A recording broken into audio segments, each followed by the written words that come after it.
Hello, जय श्री कृष्ण। और कैसे हैं आप लोग? सारे बच्चे बढ़िया हो? अच्छा, ठीक है। तो पढ़ते रहो, ठीक है, और करते रहो नए नए क्वेश्चन नए नए तरीके से। तो हम लोग लास्ट क्लास में कर रहे थे सॉलिड स्टेट। देखिए, हमने सॉलिड स्टेट में अभी तक क्या कर लिया है। सबसे पहले हम लोगों ने किया था types of solid and types of solid, characteristics किए थे। 2 टाइप्स के सॉलिड होते हैं। Number 1 is the crystalline solid and number 2 is amorphous solid. Crystalline solid के फिर हमने टाइप्स किए थे। There are 4 types. Number 1 is metallic, molecular, ionic and covalent. Then after we have done the space lattice or crystal lattice, you know that 3-dimensional arrangement of constituent particles to generate the whole the lattice, that is called the space lattice. Now we have done the unit cell, smallest portion of the crystal lattice under observation, that is known as the unit cell. How many types of unit cell? There are 4 types of unit cell. Number 1 simple unit cell, number 2 is BCC, number 3 is FCC, number 4 is end centered. Okay, तो now अब एक चीज़ मैंने आपको और बताई थी और थोड़ा सा मैं क्लियर कर देता हूँ। देखिए, this is the simple unit cell.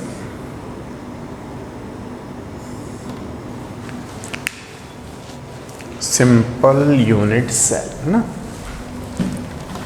इसको थोड़ा सही बना लेते हैं।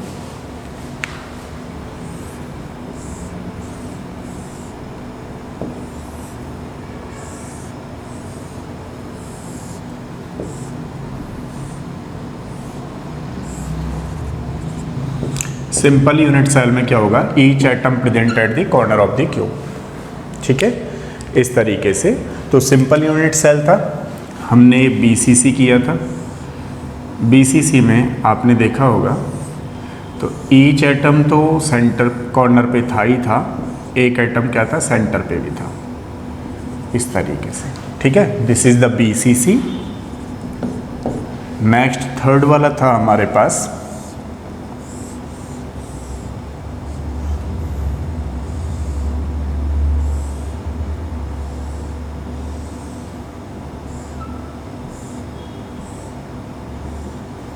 एफसीसी।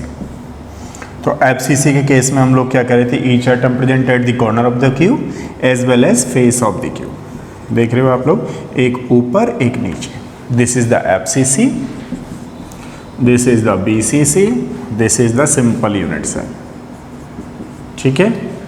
अब बात करें यहाँ पर एंड सेंटर्ड की, तो each atom present at the corner of the cube as well as 1 pair of alternate face. इसको हमने इस तरीके से कर रखा था। This is the end centre. ये फेस जो है हमारे पास 1 2 3 4 5 6 फेस है। इसमें से किसी भी एक पेयर के फेस पर हम लोग यूज कर सकते हैं। तो इसको हम लोग क्या बोल रहे हैं, एंड सेंटर्ड। अब देखिए बच्चों, इसमें थोड़ा सा मैं आप लोगों को एक चीज बताता हूँ। एक ये था number of atoms per unit cell, मैंने आपको कैलकुलेट करना बता दिया था। फिर भी थोड़ी सी एक बार हिंट और दे देता हूं मैं आपको।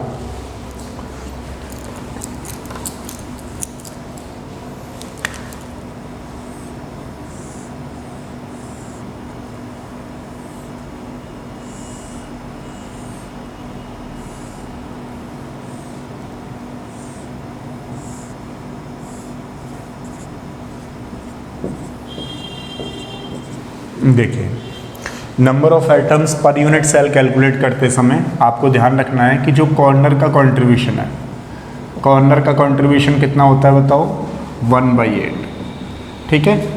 बॉडी का कंट्रीब्यूशन कितना होता है, बॉडी सेंटर्ड का जो कंट्रीब्यूशन है, ठीक है ना, वो होता है हमारे पास बीसीसी का, या मान लीजिए बॉडी का कितना एटम कंट्रीब्यूट करेगा, तो बॉडी का जो कंट्रीब्यूशन होता है, सेंटर का जो कंट्रीब्यूशन होता है वो कितना होता है बताओ, वो होता है हमारे पास 1।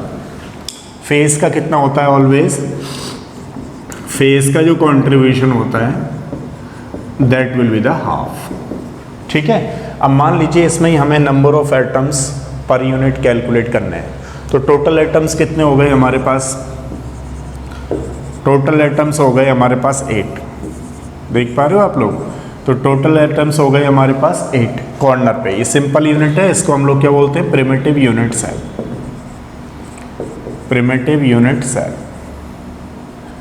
अब अगर हम लोग बात करेंगे इसका कॉर्नर पे हैं सारे के सारे एटम, तो कितना आ जाएगा 1/8 equal to number of atoms per unit cell कितना हो गया 1। ठीक है, बीसीसी में अगर हम बात करें तो एक तो हमारे पास 8 एटम कॉर्नर्स पे हैं, समझ रहे हो, और एक हमारे पास बीच में सेंटर में।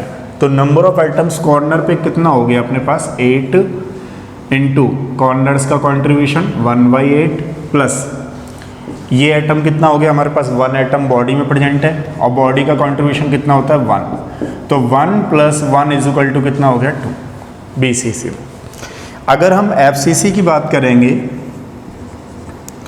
तो एफसीसी के अंदर देखो नंबर ऑफ एटम्स कॉर्नर पे कितने हो गए बताओ 8, total number of atoms corner पे कितने हो गए 8 इंटू कॉर्नर का कंट्रीब्यूशन कितना हो गया 1/8 प्लस फेस पे कितने एटम हो गए 1 2 3 4 5 एंड 6 एटम टोटल फेस पे हो गए। फेस का कंट्रीब्यूशन कितना होता है हाफ, और ये कितना हो गया हमारे पास 1 + 3 इज इक्वल टू हो गया 4। ऐसे ही अगर हम एंड सेंटर्ड की बात करेंगे तो एंड सेंटर्ड में नंबर ऑफ एटम्स कॉर्नर पे कितने बताओ 8 इंटू कॉर्नर का कंट्रीब्यूशन कितना होता है 1/8 plus number of atoms in face centred कितने हो गए 1 पेयर ऑफ ऑल्टरनेट फेस, तो फेस पे 2 एटम है इंटू फेस का कंट्रीब्यूशन कितना है 2, 1/2 का मतलब कितना हो गया 1 + 1 इज इक्वल टू 2। ठीक है, तो ये तो थी कंट्रीब्यूशन वाली बात, शायद हमने लास्ट क्लास में यहाँ तक पढ़ लिया था। इसके आगे वाली बात करते हैं। देखिए एक आता है हमारे पास कोऑर्डिनेशन नंबर।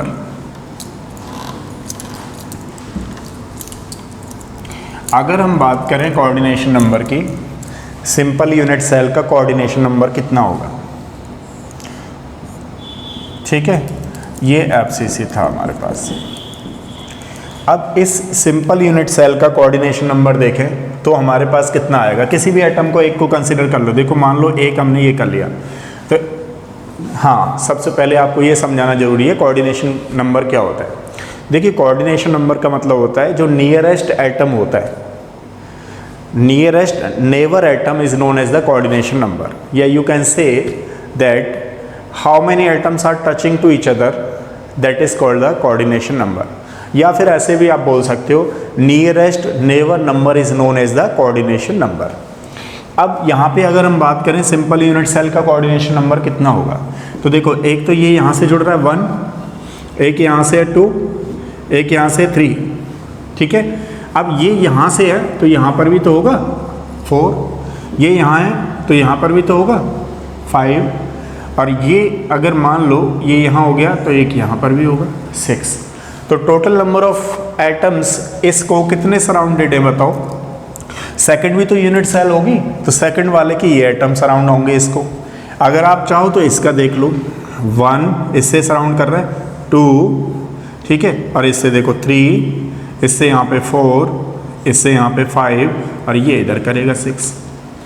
अच्छा ये भी समझ में नहीं आया हो तो थोड़ा सा यहाँ पे समझिएगा, इधर कॉर्नर पे 1 ये एटम कितने से टच कर रहा है, देखो 1 2 और इधर की तरफ 3। जब इधर की तरफ ये कर रहा है तो उधर की तरफ भी कर रहा होगा 4, जब उधर की तरफ कर रहा है तो आगे की तरफ भी कर रहा होगा 5, जब ऊपर की तरफ कर रहा है तो नीचे की तरफ भी कर रहा होगा 6। तो how many coordination number of simple unit cell, that will be the 6। बात समझ में आ रही है। बीसीसी का अगर हम कोऑर्डिनेशन नंबर देखें तो ये देखो एटम ये बॉडी में है, तो जब ये एटम बॉडी में प्रेजेंट है तो ये कितने से सराउंडेड है, देखो 1 2 3 4 5 6 7 8। मतलब इस रूम में अगर बीच में कोई एटम रख दिया जाए तो उसको बोलते हैं body centred, centre of the cube, ठीक है। तो ये एटम सारे एटम से सराउंड होगा, तो कितने एटम से सराउंडेड है ये 8 से, तो इसका कोऑर्डिनेशन नंबर कितना हुआ हमारे पास 8। अब बात करते हैं एफसीसी की, कि एफसीसी में कितना इसका कोऑर्डिनेशन नंबर होगा, ठीक है। तो ये वाली बात समझने के लिए हम लोग एक पैकिंग एफिशिएंसी समझते हैं पहले, तो फिर पैकिंग इस एफसीसी का बताएंगे। अभी जैसे आप पूछो तो इसका जो कोऑर्डिनेशन नंबर होगा वो 12 होगा, लेकिन क्योंकि ये 1D 2D 3D की बात करेंगे तो इसको सीखते हैं पैकिंग एफिशिएंसी में, ठीक है। तो चलते हैं पैकिंग एफिशिएंसी।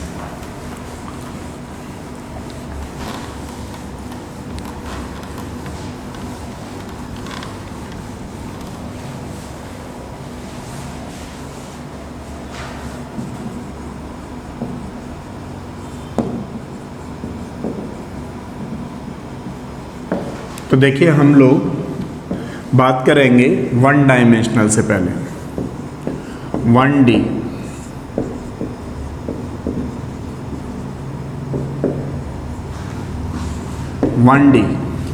वन डी की अगर बात करते हैं तो सपोज करिए हमने एक आइटम्स की रॉ इस तरीके से बिछा रखी है, ठीक है, सारे आइटम एक जैसे। अब वन डायमेंशनल में देखें हम लोग कि इसका कोऑर्डिनेशन नंबर कितना होगा, तो आप खुद से देखिए नियरेस्ट नेबर एटम, यानी कि ये वाला अपने नियरेस्ट कितने एटम से सराउंडेड है, 2, तो इसका कोऑर्डिनेशन नंबर होगा 2, ठीक है। अच्छा, इस तरह की जब ज्योमेट्री बनेगी तो इस ज्योमेट्री को हम लोग क्या बोलेंगे, लीनियर। तो ध्यान रखिएगा, इसमें ज़्यादा कुछ ध्यान नहीं रखना आपको, केवल कोऑर्डिनेशन नंबर और ज्योमेट्री की आपको ये ध्यान रखना है कि 1D में, वन डायमेंशनल में कोऑर्डिनेशन नंबर कितना होता है, उसकी ज्योमेट्री कितनी होती है। एक ही टाइप की लेयर होगी, चाहे तो वो ए हो सकती है इस तरीके से, ठीक है। अच्छा, हम लोग बात करते हैं 2D की। अब देखिए जब हम 2 डायमेंशनल की बात करें, लाइक इस ये बोर्ड देख रहे हो आप लोग, बोर्ड भी 2D है जिस पे मैं लिख रहा हूँ, ठीक है। 3 डायमेंशनल यानी स्पेस में बात कर रहे हैं। अब 2D की बात करेंगे तो हमारे पास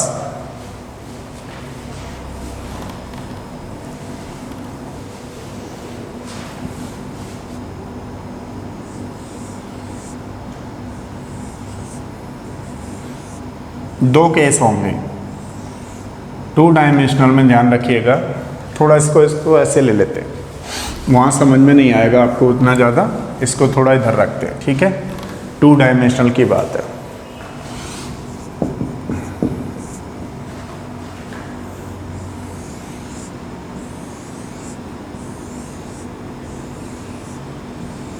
ये एक एटम की लेयर मैंने इस तरीके से लगा दी, ठीक है।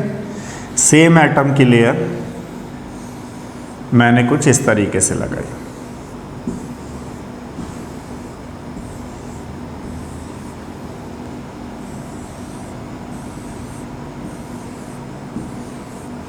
तो जो ये एटम की लेयर लगाते जा रहे हैं सेम कलर के हैं, मान लीजिए रेड ही हैं तो रेड है, या फिर हम ए बोल रहे हैं तो ए अरेंजमेंट है, ए अरेंजमेंट होगा, ए इस तरह की लेयर बनती जा रही है। अब जब बनती जा रही है तो यहाँ पे आप देखेंगे कि इस तरीके से एक स्क्वायर बन जाता है। ये जो आप एटम देख रहे हो, देखिए ये एटम कितने से सराउंडेड है, 4 से, 1 2 3 एंड 4, ठीक है। तो एक इसको हम लोग, एक को तो बोलते हैं स्क्वायर प्लेनर अरेंजमेंट। और ध्यान रखिएगा जब स्क्वायर प्लेनर अरेंजमेंट होगा तो उसमें किस तरीके का होगा, ए अरेंजमेंट होगा, ऑलवेज रिमेंबर, ठीक है। 2D की बात चल रही है अभी यहाँ पे। एक दूसरा अरेंजमेंट मैं आपको सिखाता हूँ।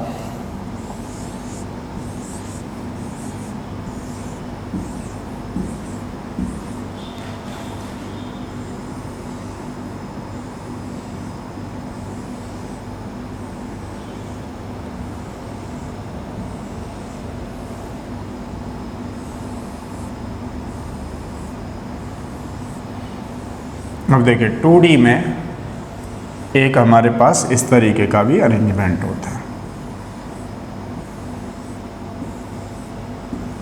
अब अगर हम यहाँ पे देखें तो देखिए ये जो बीच का आइटम है, आप देखिए कि कितने से सराउंडेड है। ये वाला जो है 1 2 3 4 5 6 से सराउंडेड है। इसको हम लोग HCP बोलते हैं, ध्यान रखिएगा।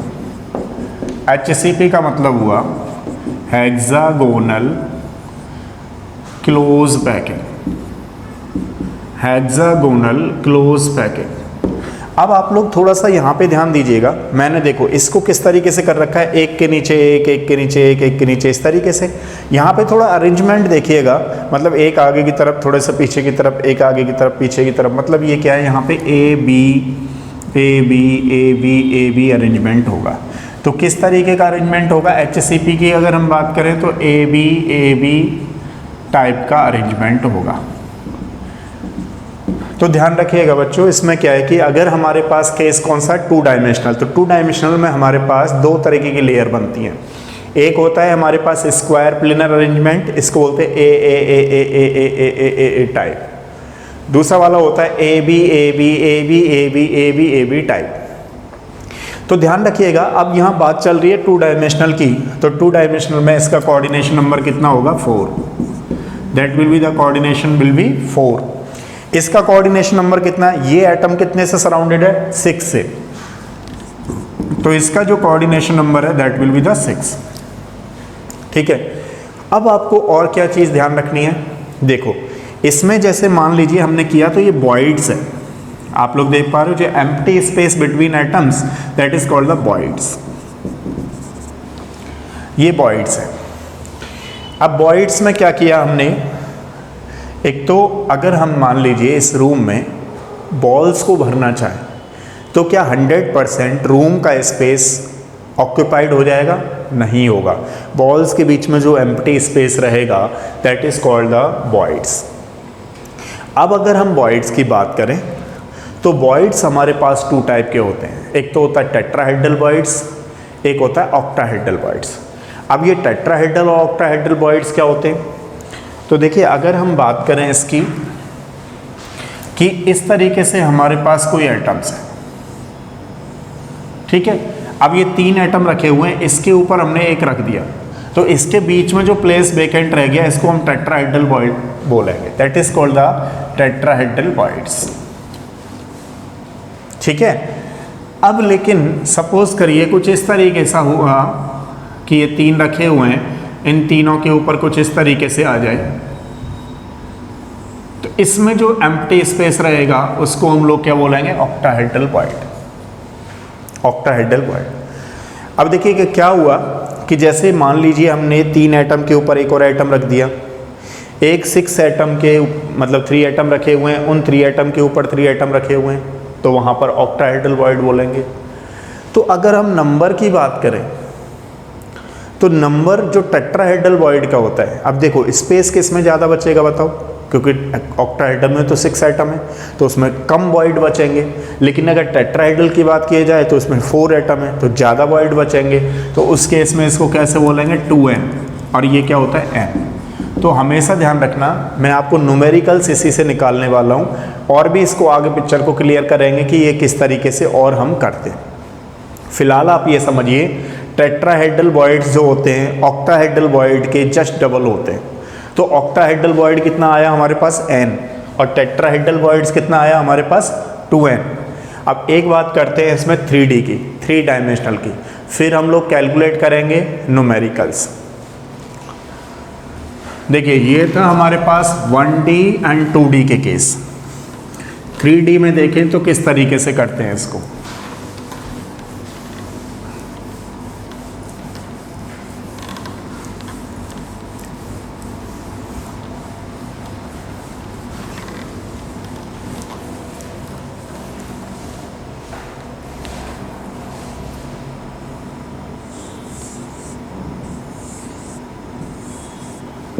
पैकिंग एफिशिएंसी इन 3 डायमेंशनल।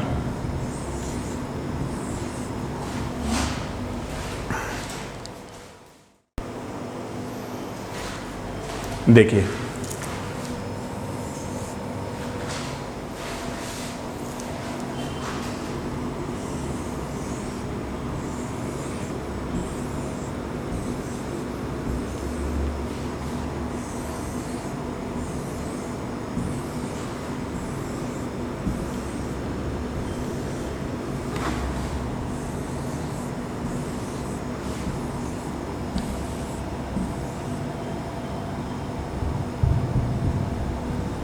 ठीक है।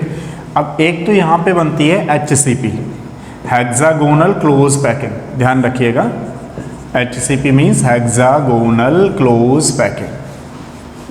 अब ये 3D की बात कर रहे हैं, ये 2D में भी बनी थी, शायद आपने ध्यान दिया हो, ABAB, 2 डायमेंशनल में इसका कोऑर्डिनेशन नंबर क्या था 6, लेकिन अब यहाँ पर 12 हो जाएगा। क्यों हो जाएगा अभी देखेंगे, फिलहाल देखिए कि 3D को भी 2 टाइप में डिवाइड कर दिया है। 1 डायमेंशनल मतलब कोऑर्डिनेशन नंबर कितना 2, शेप ज्योमेट्री कैसी लीनियर। 2D मतलब 2 टाइप का, एक तो स्क्वायर प्लेनर, एक है हमारे पास हेक्सागोनल क्लोज पैकिंग। अगर हम बात करते हैं स्क्वायर प्लेनर की तो इसका कोऑर्डिनेशन नंबर कितना होता है 4। अगर हम बात करते हैं HCP की तो इसका कोऑर्डिनेशन नंबर कितना होता है 6। अब यहाँ बात कर रहे थे हम लोग 3 डायमेंशनल। 3 डायमेंशनल में एक होता है हेक्सागोनल क्लोज पैकिंग, तो हेक्सागोनल क्लोज पैकिंग उसमें भी AB अरेंजमेंट था, इसमें भी 3D में भी AB अरेंजमेंट है, ठीक है, लेकिन कोऑर्डिनेशन नंबर चेंज होगा। एक है हमारे पास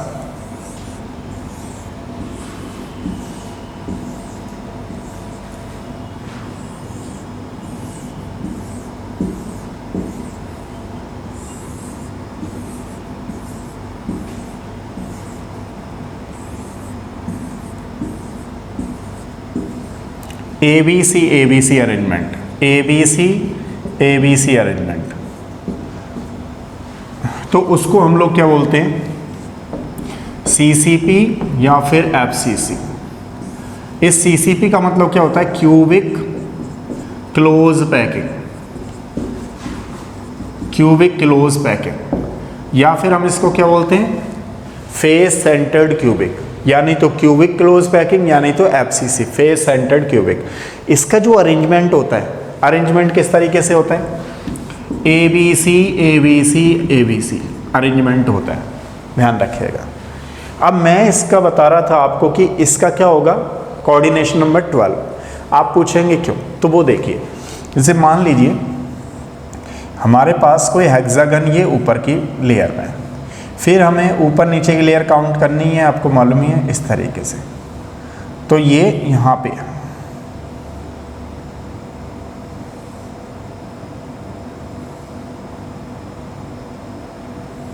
ठीक है, इस तरीके से। अच्छा सही नहीं बना, इसको थोड़ा सही बनाते हैं पहले। तो ये हेक्सागन है हमारे पास, एक ऊपर है एक नीचे है, क्योंकि हम किसकी बात कर रहे हैं 3 डायमेंशनल अरेंजमेंट की।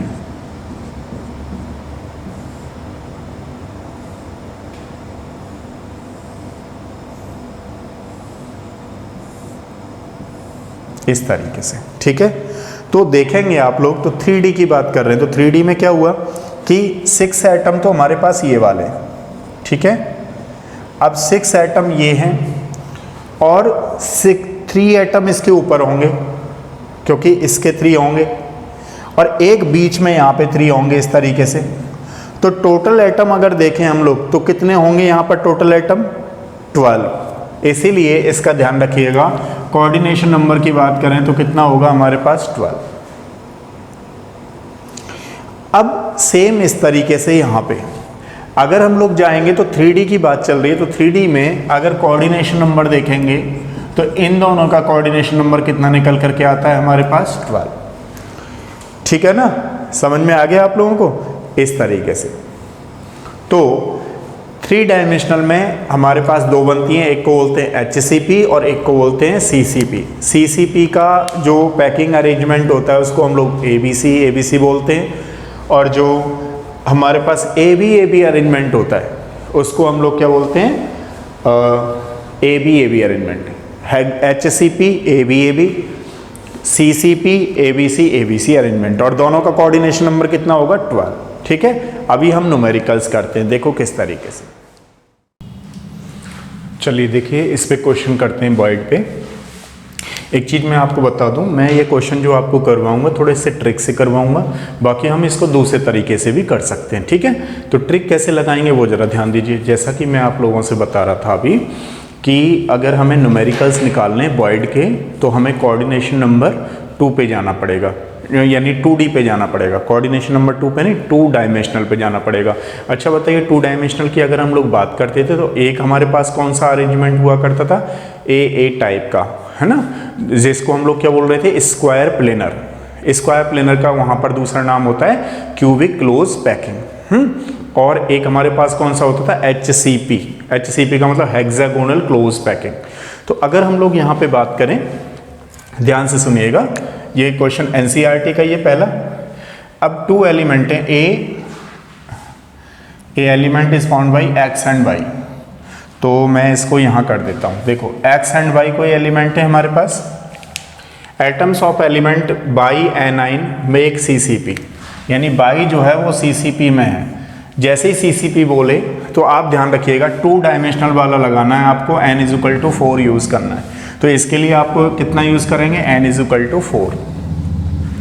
एंड X कोई कैटाइन है, ये कोई कैटाइन है, ये कोई एनाइन है। Occupy all the octahedral void. Octahedral void ध्यान रखिएगा, जो ऑक्टाहेड्रल वॉइड होते हैं वो n होते हैं, और जो टेट्राहेड्रल होते हैं वो कितने होते हैं, 2n। तो अगर ऑक्टाहेड्रल है मतलब ये भी तो सेम होगा। तो इसका फॉर्मूला कितने आने वाला है, 1:1 में मिला तो क्या बोलेंगे हम लोग, XY। तो इसका आंसर कितना होगा बताओ, XY। ठीक है, इस तरीके से ध्यान रखना है। सेकंड क्वेश्चन देखिए,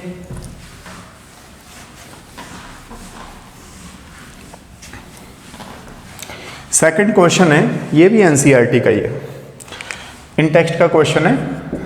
atoms of element B occupy HCP hexagonal close packing.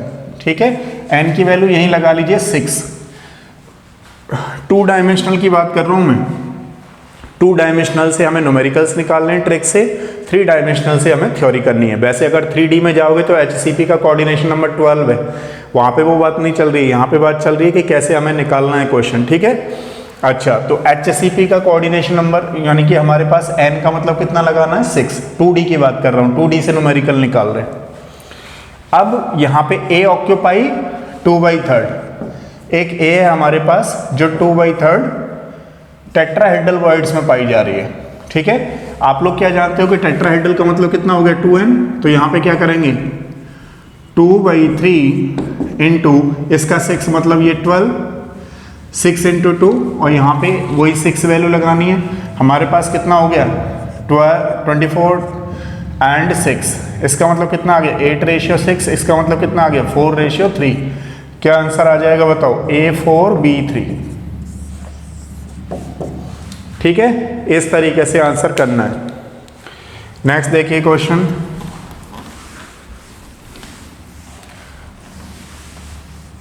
ये 2012 में आया हुआ है। अब देखिए क्या है, स्ट्रक्चर ऑफ मिक्स ऑक्साइड। कोई ऑक्साइड है, कोई मिक्स ऑक्साइड है जो 3 एलिमेंट से मिल रही है। 1/4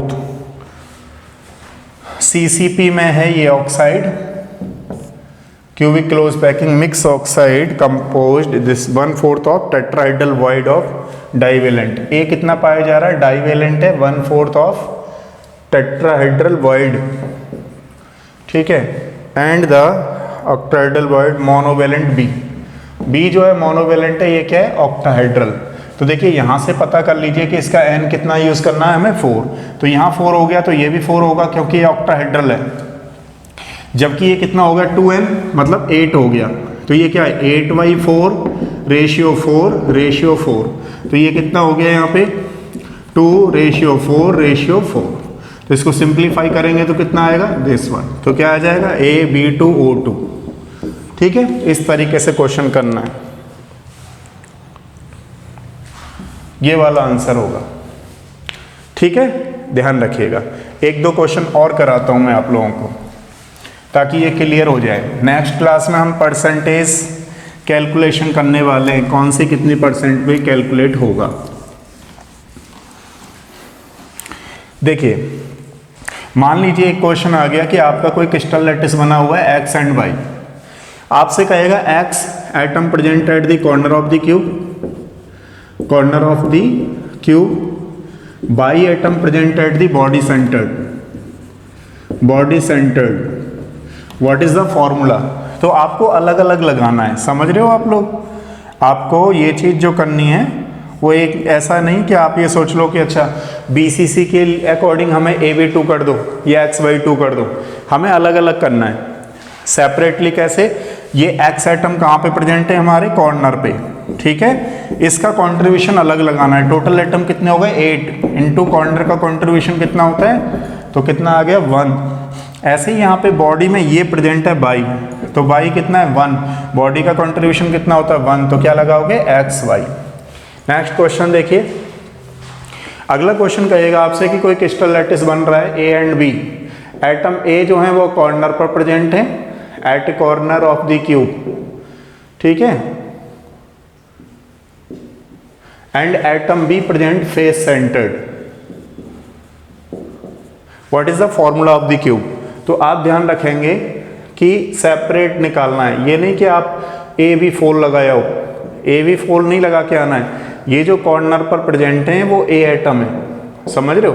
तो A एटम का कंट्रीब्यूशन कितना है 8 इंटू 1/8 इज इक्वल टू आ गया 1। अब B मतलब फेस सेंटर्ड है, यहाँ पर फेस पर सारे एटम, तो टोटल एटम B कितने हो गए 6 इंटू फेस का कितना होता है हाफ इज इक्वल टू 3, तो इसका फॉर्मूला कितना बना AB3, समझ रहे हो। अब एक IIT JEE में क्वेश्चन आया था सेम इस तरीके से, उसने क्या कर दिया 2012 में था, 2012 का क्वेश्चन है, ठीक है, 11 या 12 का होगा, वो आप ध्यान दीजिएगा। चलिए अब बात करते हैं, यहाँ पे उसमें क्वेश्चन था कि A atom present at the corner of the cube and B atom present at the face centred if one B atom is replaced in the face. If one atom B is replaced in the face, what is the formula of the unit cell? ठीक है, अब ये मत सोचना AB मैंने बोल दिया तो वहाँ XY आए, वो आपकी हेडेक नहीं है ना, यानी मेरी हेडेक नहीं है वहाँ पे कि वो XY है या क्या है। अभी फिलहाल क्वेश्चन समझना है आपको, समझ में आ गया ये। तो A कैसे निकालोगे, A का तो अलग बोल रहा है, वो कॉर्नर पे है सारे के सारे 1 आ गए। तो B का क्या कह रहा था, B कह रहा होगा कि मतलब सारे फेस पे थे, उसमें से एक एटम डिस्प्लेस हो गया, मिसप्लेस हो गया। तो क्या हुआ यहाँ पे टोटल कितने हो गए 5 इंटू हाफ, ठीक है, तो कितना आएगा बताओ A2B5, ठीक है। इस तरीके से आपको ध्यान रखना है। तो ये क्वेश्चन थे आपके बॉइड्स के और क्यूब के। तो नेक्स्ट क्वेश्चन करेंगे परसेंटेज, कैलकुलेशन ऑफ परसेंटेज है ना, ऑक्यूपाइड बाय द एटम्स, और कितना एम्प्टी स्पेस है सिंपल यूनिट सेल वगैरह में, ठीक है। इनको करिएगा और अगर कोई डाउट प्रॉब्लम हो तो एक बार कमेंट्स बॉक्स में लिखिएगा। Thank you so much.